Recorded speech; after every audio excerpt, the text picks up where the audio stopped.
Hello friends, welcome to our casual PM channel. இன்றைக்கி நம்ம சேனலில் நம்ம எல்லாருமே வெயிட் பண்ணிட்டு இருந்த ஒரு பிஎஸ்டிஎம் பற்றின ஒரு அப்டேட் தான். ஜிஓ கவர்மெண்ட் ஆர்டர் தான் வந்து ரிலீஸ் பண்ணியிருக்காங்க. அதில் அவங்க என்னென்னலாம் டீட்டெயில்ஸ் சொல்லியிருக்காங்க அப்படின்றத நான் உங்களுக்கு கிளியராக வந்து எக்ஸ்ப்ளனேஷன் வந்து பண்ண போகிறேன். ஓகே, வாங்க இப்போ வீடியோக்குள்ளே போகலாம்.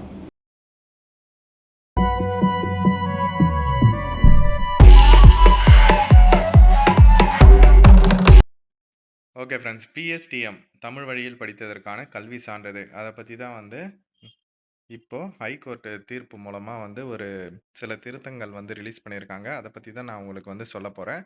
ஆல்ரெடி பிஎஸ்டிஎம் சர்டிஃபிகேட் வாங்கி ஆஃப்லைனில் நேரில் போயிட்டு வாங்கி வச்சுன்னு இருப்பீங்க. அவங்களெல்லாம் வந்து ஆன்லைனில் வந்து அப்டேட் பண்ண சொல்லியிருக்காங்க இதுக்கு முன்னாடியே.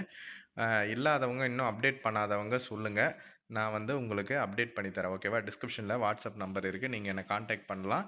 இந்த பிஎஸ்டிஎம் சர்டிஃபிகேட், அதாவது தமிழ் வழியில் படித்ததற்கான கல்வி சான்றிதழ் வந்து எதுக்கு எடுத்துகிட்டு வராங்க அப்படின்னு பார்த்தீங்கன்னா, தமிழ்நாடு கவர்மெண்ட் எக்ஸாம்லாம் இருக்குது இல்லையா? டிஎன்பிஎஸ்சியாக இருக்கட்டும், டிஎன்யூஎஸ்ஆர்பியாக இருக்கட்டும், அந்த மாதிரி கோர்ட்டாக இருக்கட்டும், அந்த மாதிரி எதுனாலும் தமிழ்நாடு கவர்மெண்ட் ஜாப் எல்லாத்துலேயுமே வந்து இடஒதுக்கீடு வந்து கொடுக்குறாங்க. தமிழில் படித்தவங்களுக்கான இடஒதுக்கீடுன்ட்டு அவங்களுக்குன்னு செப்பரேட்டாக வேக்கன்சிஸ் ஒதுக்குறாங்க.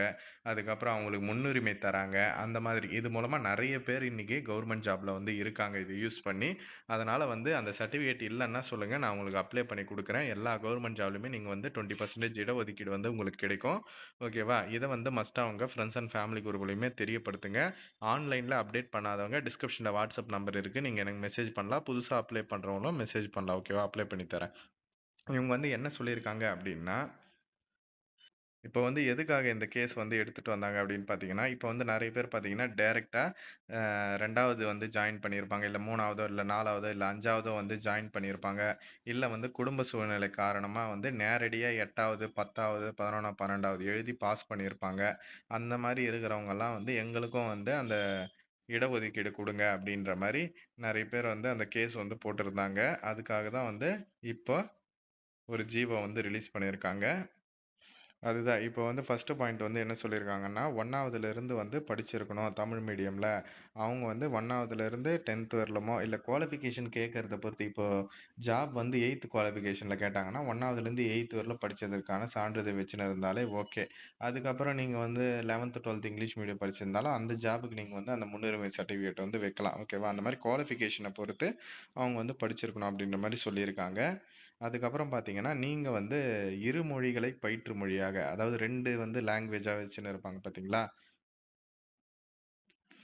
படிச்சுட்டு தமிழ எக்ஸாம் வந்து தமிழ்ல மட்டும் எழுதியிருப்பாங்க. ஓகேவா? 2 லாங்குவேஜா வச்சுக்கின்னு எக்ஸாம் மட்டும் தமிழ்ல எழுதியிருப்பாங்க. அவங்கலாம் வந்து இதற்கு வ தகுதியானவங்க இல்ல அப்படின்ற மாரி சொல்லியிருக்காங்க. அதே மாதிரி கல்வி உரிமை சட்டத்தின் கீழ பார்த்தீங்கன்னா, டைரக்ட்டா 1வது படிக்காம 2வதுலேருந்து 8வது வரலும் படிச்சிருப்பாங்க. அந்த மாரி டைரக்ட்டா வந்து சேர்ந்து தமிழ் மொழிய வந்து ஒரு லாங்குவேஜா படிச்சுக்கின்னு, அதில வந்து பாஸ் பண்ணவங்க. அதுக்கப்புறம் பார்த்தீங்கன்னா, பிற மாநிலங்கள்ல ஓகேவா? வேற மாநிலங்கள்ல தமிழ் லாங்குவேஜ் படிச்சு, தமிழ் மீடியம் படிச்சவங்களுக்கு கூட இதுக்கு வந்து தகுதியானவங்க அப்படின்ற மாரி இப்போ வந்து ஜிஓ வந்து மாத்தி ரிலீஸ் பண்ணியிருக்காங்க. ஓகேவா? அதாவது நீங்க 1ஆம் வகுப்புமே வந்து சேராம, வயதின் அடிப்படையில 2வதுலேருந்து 8வது வரலும் மேபி படிச்சிருக்கலாம். அவங்கலாம் கூட இதற்கு தமிழ் வழியில படிச்சிருந்தீங்கன்னா, நீங்க வந்து இதற்கு எலிஜிபிள் அப்படின்ற மாரி சொல்லியிருக்காங்க. அந்தந்த பள்ளி தலைமை ஆசிரியர்கிட்ட நீங்க வந்து அந்த ஃபார்மேட்ல நீங்க வந்து சர்டிஃபிகேட் வாங்கிக்கலாம் அப்படின்ற மாரி சொல்லியிருக்காங்க. ஃபார்மேட் நான் உங்களுக்கு லாஸ்ட்ல வந்து காமிக்கிறேன். அதே மாதிரி நீங்க ஸ்கூலுக்கே வந்து போவாம, டைரக்ட்டா தனித்தேர்வுல பிரைவேட்ல வந்து தமிழ் வழியில பாஸ் பண்ணியிருப்பீங்க. அவங்களுக்கு வந்து முன்னுரிமை கிடையாது அப்படின்ட்டு சொல்லியிருக்காங்க. அதுக்கப்புறம் இன்னொரு கண்டிஷன் வந்து சொல்லியிருக்காங்க. அதாவது நீங்க வந்து எக்ஸாம் எல்லாம் போய் அட்டெண்ட் பண்ணியிருப்பீங்க. 10த், 11த், 12த் எல்லாம். ஆனா, அதில ஏதாச்சும் ஒண்ணு நீங்க ஃபெயில் ஆயிட்டு இருக்கலாம். ஃபெயில் ஆயிட்டு நம்ம திரும்பவும் ஸ்கூல்ல எழுத முடியாது. பிரைவேட் கேண்டிடேட்ட தானே போய் எழுதுவோம். 10த், 11த், 12த்ல ஃபெயில் ஆயிட்டா. சப்போஸ் அதுக்கப்புறம் நீங்க வந்து பாஸ் பண்ணீங்க அப்படின்னா, அது கூட நீங்க வந்து எலிஜிபிள் அப்படின்ட்டு சொல்லியிருக்காங்க. அதே மாரி நீங்க கரெக்ட்டா வந்து அந்த ஃபார்மேட்ல கையெழுத்து வாங்கணும் அப்படின்றதையும் வந்து சொல்லியிருக்காங்க. அதாவது அதான் அப்ளிகேஷன் ஃபார்ம் இருக்கு இல்லையா? அதில வந்து ஃபில் பண்ணி வாங்கணும் அப்படின்ற மாரி சொல்லியிருக்காங்க. அதே மாதிரி உங்களுக்கு ஜாப் அப்பாயின்ட்மெண்ட் வந்து போடுறப்போ, அதனோட கல்வி அலுவலர்கள்லாம் பார்த்தீங்கன்னா, உங்களோட டிசி, மார்க் ஷீட் அதெல்லாம் செக் பண்ணி வந்து உங்களுக்கு அப்பாயின்ட்மெண்ட் போடணும் அப்படின்றத வந்து சொல்லியிருக்காங்க. இது வந்து அதான் அலுவலர்களுக்கான இன்ஸ்ட்ரக்ஷன் அது. அதே மாதிரி பிஎஸ்டிஎம் சர்டிஃபிகேட் வந்து குடுத்தீங்கன்னா, உங்களோட ஸ்கூல்ல போயிட்டு அவங்க வந்து ஸ்கூலோ, காலேஜோ அத போயிட்டு வந்து வெரிஃபை வந்து பண்ணுவாங்க அப்படின்றதையும் வந்து சொல்லியிருக்காங்க. சப்போஸ் உங்களோட ஸ்கூல் வந்து இப்போ மூடிட்டாங்க. நீங்க படிச்சுன்னு இருந்தப்போ இருந்திருக்கும். இப்போ நெறைய ஸ்கூல்ஸ் வந்து மூடிட்டாங்க அப்டின்னா, நீங்க படிச்ச ஸ்கூல் மூடிட்டாங்கன்னா, நீங்க வந்து மாவட்ட கல்வி அலுவலர், அதாவது டிஸ்ட்ரிக்ட் எஜுகேஷன் ஆஃபீசர்ன்னு சொல்லுவாங்க. கலெக்டர் ஆஃபீஸ்ல அந்த ஆஃபீஸ் வந்து இருக்கும். அவங்க கிட்ட இருந்து நீங்க வந்து வாங்கலாம் அப்டின்றத வந்து சொல்லியிருக்காங்க. அதே மாதிரி இனிமே ஸ்கூல் சர்டிஃபிகேட்ஸில, காலேஜ் சர்டிஃபிகேட்ஸில, அதுக்கப்புறம் டிசிலலாம் வந்து என்ன மீடியம் வந்து படிச்சிருக்கீங்க அப்படின்றத வந்து மென்ஷன் பண்ணி தான் வந்து தருவாங்க அப்படின்றத வந்து சொல்லியிருக்காங்க. இதற்கான ஒரு ஜிஓவும் வந்து ரிலீஸ் பண்ணப்படும் அப்படின்றதையும் வந்து சொல்லியிருக்காங்க.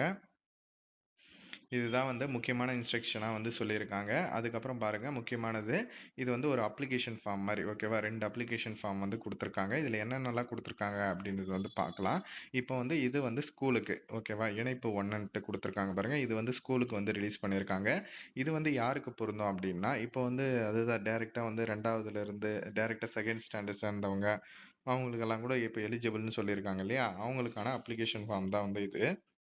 இதில ஃபில் பண்ணி நீங்க டைரக்ட்டா வந்து இத நீங்க தலைமை ஆசிரியர் ஹெட் மாஸ்டர் கிட்டயோ, இல்ல வந்து ஸ்கூல் மூடிட்டு இருந்தா கல்வி அலுவலர், மாவட்ட கல்வி அலுவலர்கிட்டயோ, இல்ல முதன்மை கல்வி அலுவலர்கிட்டயோ அவங்க கிட்டலாம் வந்து வாங்கிடலாம். சீலும் வந்து வாங்குற மாதிரி இருக்கும். இதில வந்து என்ன சொல்லியிருக்காங்க அப்டின்னா, ஃபர்ஸ்ட்டு வந்து உங்களோட பேர் வந்து மென்ஷன் பண்ற மாதிரி இருக்கும். திரு, திருமதி, செல்வி எதுவோ அத டிக் பண்ணிட்டு, இங்க வந்து உங்களோட பேரு, அதுக்கப்புறம் எந்த வகுப்பிலிருந்து எந்த வகுப்பு. இப்ப 2வதுலருந்து 5வது, 2வதுலருந்து 8வது அந்த மாதிரி அத வந்து மென்ஷன் பண்ணணும். அதுக்கப்புறம் பார்த்தீங்கன்னா, ஆ வரை தமிழ் பயிற்று மொழியாக கொண்டு டேஷ் ஆண்டு முதல் டேஷ் ஆண்டு வரை. இந்த வருஷத்துலேருந்து இந்த வருஷம் வரலும் படிச்சீங்க அப்டின்ட்டு. அந்த ஸ்டாண்டர்ட் எத்தன வரலும் படிச்சீங்களோ, அத வந்து போடணும்.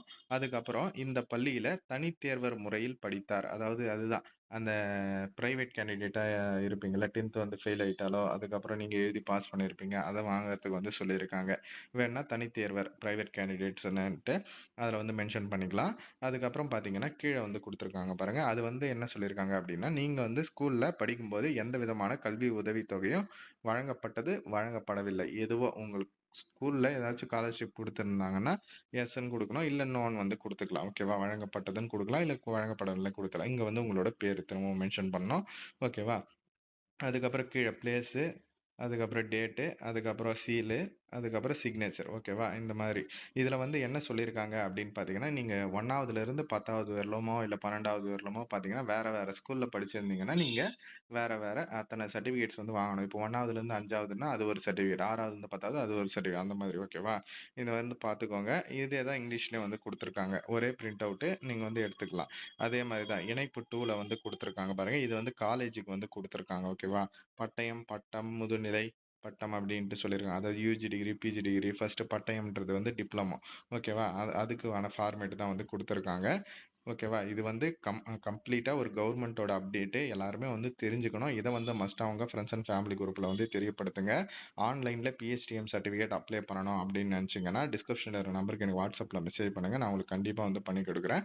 இத வாங்குறது மூலமா உங்களுக்கு கவர்மெண்ட் ஜாப்ல 20% இடஒதுக்கீடு வந்து கிடைக்கும். ஓகே.